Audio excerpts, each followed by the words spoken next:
नमस्कार, आपके साथ मैं हूं सऊद मोहम्मद खालिद और न्यूज 24 पर वक्त हो गया हमारे खास शो तेजस 24 का, जिसमें हम आपको बताते हैं देश और दुनिया की हर बड़ी खबर फटाफट अंदाज में। यहां होगी हर खबर 24 सेकंड में कवर। तो चलिए शुरू करते हैं फटाफट खबरों का सिलसिला तेजस 24 में। पीएम मोदी और अमेरिकी राष्ट्रपति जो बाइडेन के बीच वर्चुअल बैठक हुई है। पीएम मोदी ने बाइडेन का वर्चुअल मुलाकात की पहल करने के लिए अभिनंदन किया। रूस यूक्रेन के बीच युद्ध पर पीएम मोदी ने कहा कि यूक्रेन में हालात काफी चिंताजनक बने हुए हैं। बुचा नरसंहार की मैंने निंदा की है। मैंने रूस के राष्ट्रपति पुतिन से शांति की अपील की है। मुझे उम्मीद है कि दोनों देशों के बीच शांति का रास्ता जरूर निकलेगा। गैंगस्टर एक्ट में जेल में बंद कैराना से समाजवादी पार्टी के विधायक नाहिद हसन को एक और बड़ा झटका लगा है। नाहिद हसन की राइस मिल को कुर्क कर लिया गया है।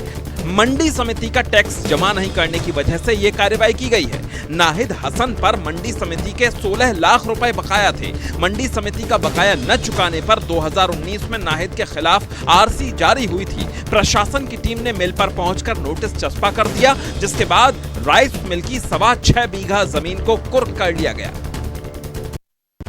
बांदा जेल में बंद माफिया मुख्तार अंसारी और उसके करीबियों पर प्रशासन की ओर से लगातार कार्रवाई की जा रही है।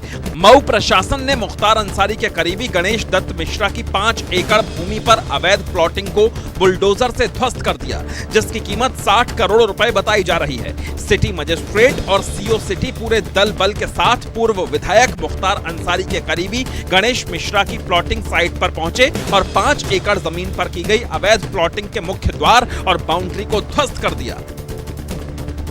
तेलंगाना के मुख्यमंत्री चंद्रशेखर राव ने केंद्र की नरेंद्र मोदी सरकार को किसानों के मुद्दे पर खुली चुनौती दी है और कहा कि जल्द से जल्द नई कृषि नीति लाओ, वरना हम सत्ता से हटा देंगे। तेलंगाना कहता है कि किसान भीख नहीं मांग रहे, बल्कि हक मांग रहे हैं। 24 घंटे हम इंतजार करेंगे कि आपसे कोई आदेश आएगा। 24 घंटे के बाद हम फैसला लेंगे। क्या करना है हमें मालूम है। एमपी के खरगोन में रामनवमी जुलूस के दौरान हिंसा करने वाले दंगाइयों पर बुलडोजर चला दिया गया। एक ही दिन में 16 मकान और 29 दुकानों को ध्वस्त कर दिया गया। मोहन टाकीज, खसखस बाड़ी इलाके, औरंगपुरा, तालाब चौक और गणेश मंदिर के पास ताबड़तोड़ कार्रवाई हुई। शिवराज सिंह चौहान ने पहले ही हिंसा पर सख्त कार्रवाई की बात की थी। दुर्भाग्यपूर्ण घटना हुई है। दंगाई छोड़े नहीं जाएंगे, कठोरतम कार्रवाई की जाएगी। गोरखनाथ मंदिर के बाहर हमले के आरोपी मुर्तजा अब्बासी को गोरखपुर के ACJM कोर्ट में पेश किया गया। यूपी ATS ने कोर्ट से 5 दिन की रिमांड बढ़ाने की अपील की, जिसे कोर्ट ने स्वीकार कर लिया। पेशी के लिए यूपी ATS मुर्तजा को लखनऊ से कड़ी सुरक्षा के बीच गोरखपुर लाई थी। अब्बासी की पुलिस कस्टडी रिमांड को लेकर कोर्ट में करीब 45 मिनट तक सुनवाई हुई। पेशी के बीच खास बात यह रही कि मुर्तजा की तरफ से कोई भी वकील पेश नहीं हुआ। आप तस्वीरों में देख सकते हैं कि ABVP और लेफ्ट के छात्र किस तरह से बवाल मचा रहे हैं। तस्वीरों में साफ देखा जा सकता है कि छात्र गुटों के बीच जमकर मारपीट हो रही है। जेएनयू के कावेरी हॉस्टल में रविवार शाम 5 बजे नॉनवेज खाने को लेकर विवाद शुरू हुआ था, जिसके बाद मामला मारपीट तक पहुंच गया। हिंसक झड़प में करीब 15 छात्र घायल हुए हैं। सभी को सफदरजंग अस्पताल में भर्ती कराया गया है। वहीं दोनों ही छात्र संगठन एक दूसरे पर आरोप प्रत्यारोप कर रहे हैं। जेएनयू में छात्रों के बीच हुए बवाल के बाद लेफ्ट के छात्रों ने जमकर विरोध प्रदर्शन किया। इस दौरान लेफ्ट विंग के छात्रों ने ABVP और दिल्ली पुलिस के खिलाफ हाय हाय के नारे लगाए। लेफ्ट विंग ने ABVP के छात्रों पर मारपीट को लेकर हंगामा करने का आरोप लगाया है।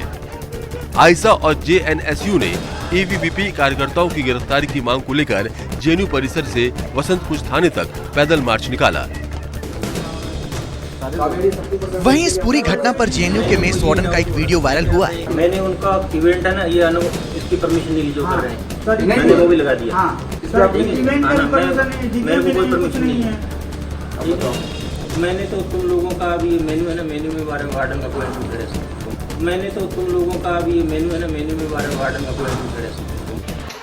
वहीं इस विवाद पर जेएनयू में ABVP के अध्यक्ष रोहित ने लेफ्ट के छात्रों पर हमला करने और मारपीट का आरोप लगाया है। लेफ्ट के छात्र लाठी और पत्थर लेकर हॉस्टल में घुसे और जमकर तोड़फोड़ की। बिल्कुल हॉस्टल के अंदर आके हमला करते हैं, लोगों को मारते हैं, पीटते हैं। वाटर कूलर तोड़ दिया गया, फ्रिज तोड़ दिया गया, खिड़कियां तोड़ दी गई, विजिटर रूम तोड़ दिया गया। लाठी और पत्थर लेके कौन आए? क्लियर कट वीडियो में देख रहा है। लेफ्ट के लोग हमारे 7 लोगों को मारा है, वो अभी हॉस्पिटल में है। MP के खरगोन में रामनवमी के जुलूस के दौरान जमकर आगजनी और पत्थरबाजी की गई। शरारती तत्वों ने कई गाड़ियों में तोड़फोड़ और आगजनी की। हिंसक झड़प में एसपी समेत कई पुलिसकर्मी भी घायल हो गए।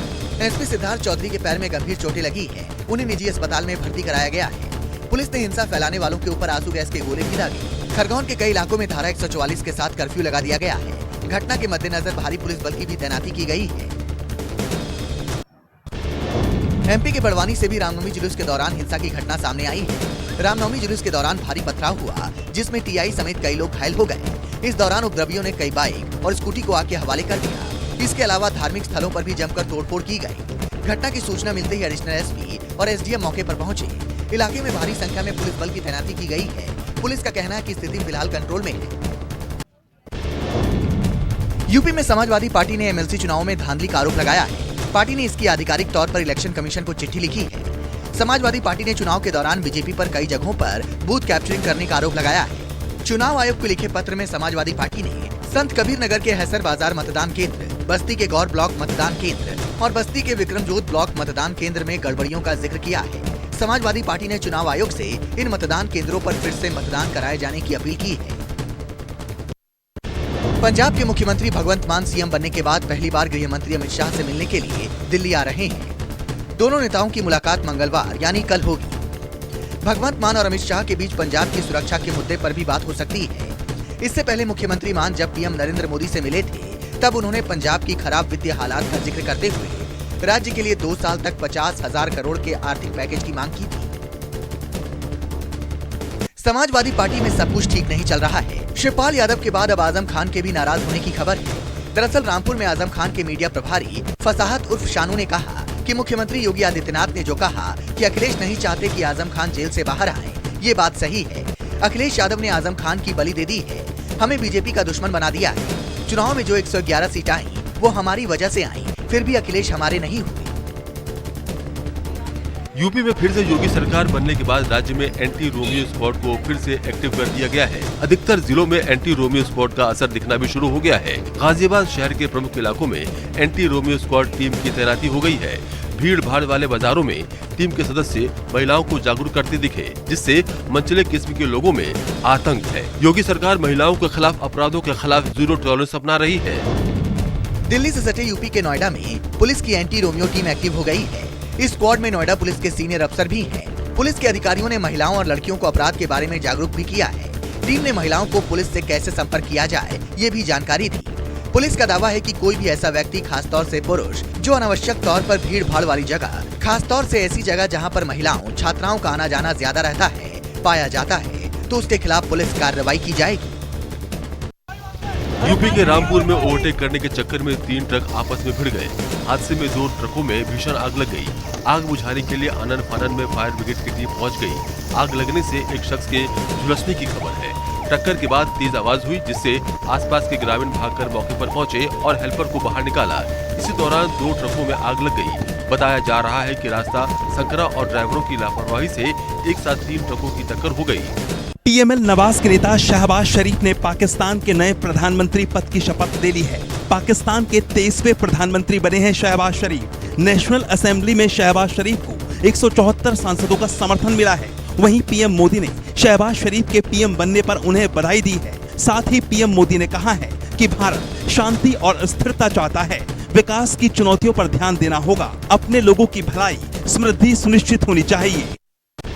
सत्ता गई तो इमरान का साथ चीन ने छोड़ दिया है। चीन का आधिकारिक मीडिया माने जाने वाला अखबार ग्लोबल टाइम्स ने पाकिस्तान के सियासी घटनाक्रम को लेकर कहा कि चीन और पाकिस्तान के संबंधों को लेकर शहबाज शरीफ पूर्व प्रधानमंत्री इमरान खान से बेहतर साबित हो सकते हैं। चीन और पाकिस्तान के विश्लेषक मानते हैं कि आंतरिक सियासी बदलावों से दोनों देशों के मजबूत संबंधों पर असर नहीं पड़ने वाला है। युद्ध के 47वें दिन भी पूरे यूक्रेन में हवाई हमलों का अलर्ट जारी किया गया है। कीव, खार्किव समेत 17 शहरों में लगातार सायरन बज रहे हैं। यूक्रेन में रूस ने हाइपरसोनिक मिसाइलों से हमला किया है। रूसी नेवी ने ओडेसा के पास कैलिबर क्रूज मिसाइलें दागी हैं। यूक्रेन को रूसी हमलों में भारी नुकसान पहुंचा है। रूस के टारगेट पर शुरू से ही यूक्रेन के 24 शहर हैं, जहां रूसी सेना लगातार बारूद बरसा रही है। रूस ने शनिवार को अमेरिका को सीधे सैन्य टकराव की चेतावनी दी है। अमेरिका में रूस के राजदूत अनातोली एंटोनोव ने कहा है कि अगर अमेरिका के नेतृत्व वाले पश्चिमी देशों ने यूक्रेन को हथियारों और गोला बारूद के साथ पंप करना जारी रखा तो सीधा सैन्य टकराव संभव है। ब्रिटिश प्रधानमंत्री बोरिस जॉनसन ने शनिवार को यूक्रेन के राष्ट्रपति जेलेंस्की के साथ बैठक के बाद यूक्रेन रूस संघर्ष के बीच कीव को अधिक आर्थिक और सैन्य सहायता प्रदान करने का वादा किया था। मिसाइल लोड हुई, हेलीकॉप्टर ने आसमान में उड़ान भरी, पायलट ने निशाना लगाया और तबाह हो गया यूक्रेनी सेना का बंकर। तस्वीरें रूसी रक्षा मंत्रालय ने जारी की है। तस्वीरों में साफ देखा जा सकता है कि कैसे रूसी हेलीकॉप्टर के A-52 मिसाइल लोड करके आसमान में उड़ान भरता है। पायलट पहले रडार पर टारगेट सेट करता है। आपको बता दें कि रूस ने यूक्रेन में अपने हमले तेज कर दिए हैं। एक जोरदार धमाका और धमाके के साथ उड़ता बख्तरबंद ट्रक। तस्वीरें यूक्रेनी रक्षा मंत्रालय ने जारी की है, जिसमें दावा किया गया है कि यूक्रेनी सेना ने रूसी टैंकों और बख्तरबंद ट्रकों को निशाना बनाया। तस्वीरों में साफ देखा जा सकता है कि कैसे यूक्रेनी सेना के हमले में रूस का ये ट्रक तबाह हो गया। यूक्रेनी सेना का दावा है कि अब तक उन्होंने रूस के 1000 से भी ज्यादा बख्तरबंद गाड़ियों को तबाह कर दिया है। रूस और यूक्रेन के बीच जंग लगातार जारी है। ताजा तस्वीर यूक्रेन के खार्किव से सामने आई है, जिसमें साफ देखा जा सकता है कि कैसे रूसी सेना लगातार शहर के रिहायशी इलाके में बमबारी कर रही है। तस्वीरें सीसीटीवी कैमरे से ली गई हैं। आप तस्वीरों में देख सकते हैं कि कैसे रूसी सेना ताबड़तोड़ बमबारी कर रही है। बता दें कि रूस लगातार खार्किव में अपने हमले तेज कर रहा है और अब वो रिहायशी इलाकों को भी अपना निशाना बना रहा है। आसमान में होती है कोई आतिशबाजी नहीं, बल्कि रूसी मिसाइलों का कहर है जो बरस रहा है लुहांस्क के पोप्साना इलाके में। धमाके की आवाज और आसमान से गिरती आग ने यहाँ के लोगों के दिल में दहशत भर दी है। इस इलाके में अभी भी रूस और यूक्रेन के बीच भीषण जंग जारी है, क्योंकि रूस ने अपनी लड़ाई का फोकस अब डोनेस्क और लुहांस्क की ओर कर दिया है। बता दें कि लुहांस्क वो राज्य है जो पहले यूक्रेन का हिस्सा था, लेकिन पुतिन ने इसे स्वतंत्र राज्य घोषित कर दिया था, जिसके बाद 24 फरवरी को रूस ने यूक्रेन पर हमला कर दिया था। तस्वीरें यूक्रेन के शहर क्रामाटोर्स्क के रेलवे स्टेशन के बाहर की है, जहां रूसी गोलाबारी के बाद भगदड़ मच गई। तस्वीरें डराने वाली हैं, क्योंकि गोलाबारी के बाद वहां मौजूद कई लोग घायल हो गए, जिनकी तस्वीरें हम आपको साफ साफ नहीं दिखा सकते। बताया जा रहा है कि शुक्रवार को अचानक रूसी सेना ने हमला तेज कर दिया, जिसकी चपेट में क्रामाटोर्स्क के शरणार्थी आ गए। लेकिन अभी तक रूस के हाथ खाली हैं, क्योंकि यूक्रेन के किसी भी शहर पर अभी तक रूस का कब्जा नहीं हो पाया है। दनादन रॉकेट दागते रूसी रॉकेट लॉन्चर और यूक्रेन में मची तबाही। तस्वीरें मारियोपोल की हैं, जिसे रूसी रक्षा मंत्रालय ने जारी किया है। तस्वीरों में साफ देखा जा सकता है कि कैसे रूसी BM-21 रॉकेट लॉन्चर लगातार यूक्रेनी पोस्ट पर रॉकेट दाग रहा है। एक के बाद एक कई रॉकेट धमाके से पूरा मारियोपोल दहल गया। आपको बता दें कि रूस यूक्रेन के युद्ध में सबसे ज्यादा नुकसान मारियोपोल को हुआ है। पूरा का पूरा शहर खंडर में तब्दील हो चुका है। श्रीलंका के पीएम महिंद्रा राजपक्षे ने देश को संबोधित किया। राजपक्षे ने कहा कि सरकार आर्थिक संकट से निपटने के लिए 24 घंटे काम कर रही है। श्रीलंकाई प्रधानमंत्री महिंद्रा राजपक्षे ने सरकार विरोधी प्रदर्शनों को खत्म करने की अपील की। कहा, सड़क पर बिताया हर मिनट देश को नुकसान पहुंचा रहा है। दूसरी तरफ राष्ट्रपति के खिलाफ प्रदर्शन रुकने का नाम नहीं ले रहा। प्रदर्शनकारी किसी भी कीमत पर राष्ट्रपति के इस्तीफे की मांग कर रहे हैं। श्रीलंका में जरूरी सामान और ईंधन की बढ़ती कीमतों के विरोध में प्रदर्शन तेज होते जा रहे हैं।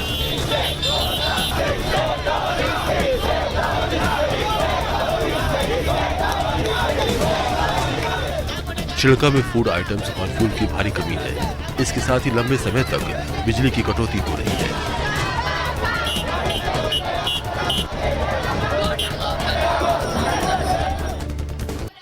श्रीलंका ब्रिटेन से 1948 में आजादी हासिल करने के बाद सबसे खराब आर्थिक संकट से गुजर रहा है। श्रीलंका के लोग कई घंटों की बिजली कटौती, गैस, खाद्य पदार्थों और अन्य जरूरी सामानों की कमी के विरोध में कई हफ्तों से सड़क पर है। We want the Rajapaksas to go.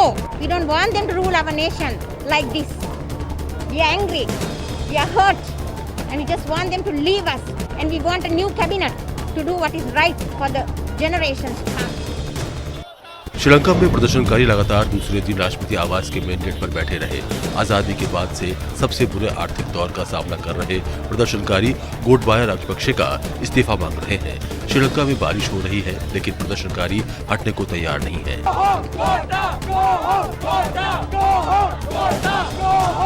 We are in the darkest moment of our history. Thanks to them, we need to change this system. Sri Lanka में राजपक्षे के इस्तीफे की मांग को लेकर प्रदर्शन और तेज होते जा रहे हैं। प्रदर्शनकारी प्रेसिडेंट ऑफिस से लेकर पुरानी संसद तक कोलंबो में जमे हुए हैं। प्रदर्शन के हिंसक हो जाने से श्रीलंका के पर्यटक उद्योग पर खतरा मंडरा रहा है। इधर राष्ट्रपति केवल कुछ मंत्रियों के साथ सरकार चला रहे हैं। कम से कम 41 सांसदों ने सरकार चला रहे गठबंधन से बाहर हो जाने का फैसला लिया है। इसके बावजूद राजपक्षे संसद में बहुमत होने का दावा कर रहे हैं। आर्थिक संकट से जूझ रहे श्रीलंका में सरकार से सेंट्रल बैंक के बीच छन गई है। सेंट्रल बैंक गवर्नर का कहना है कि अगर सरकार हमारे काम में दखल न दे, हालात में सुधार हो सकता है। आर्थिक संकट से जूझ रही श्रीलंका के खजाने में मात्र 5,000 करोड़ रुपए की विदेशी मुद्रा है। दूसरी तरफ लोगों में राष्ट्रपति गोटबाया राजपक्षे के खिलाफ गुस्सा कम नहीं हो रहा है। श्रीलंका में बेलगाम महंगाई की वजह से समाचार पत्रों की प्रिंटिंग पर भी असर पड़ रहा है। न्यूयॉर्क के टाइम्स स्क्वायर के मेन हॉल में जबरदस्त धमाका हुआ है। ये धमाका इतना भीषण था कि इसे कई किलोमीटर दूर तक सुना गया। धमाके की वजह से आसपास खड़ी कारों के कांच टूट गए। धमाके की वजह से पूरे टाइम्स स्क्वायर में भगदड़ मच गई। वहां से आई तस्वीरों में साफ दिख रहा है कि किस तरह से लोग अपनी जान बचाकर भागे हैं। धमाके के बाद टाइम्स स्क्वायर का पूरा इलाका लोगों के लिए बंद कर दिया गया है। हालांकि किसी का हताहत होने की कोई जानकारी सामने नहीं आई है। नमस्कार, मैं हूं मानक गुप्ता। अगर आपको हमारा ये वीडियो पसंद आया हो तो इसे लाइक और शेयर जरूर करें। और हाँ, हमें सब्सक्राइब और फॉलो करना ना भूलें ताकि आप देश और दुनिया की कोई खबर मिस ना करें। तो जुड़े रहिए हमारे साथ और देखते रहिए न्यूज़ 24।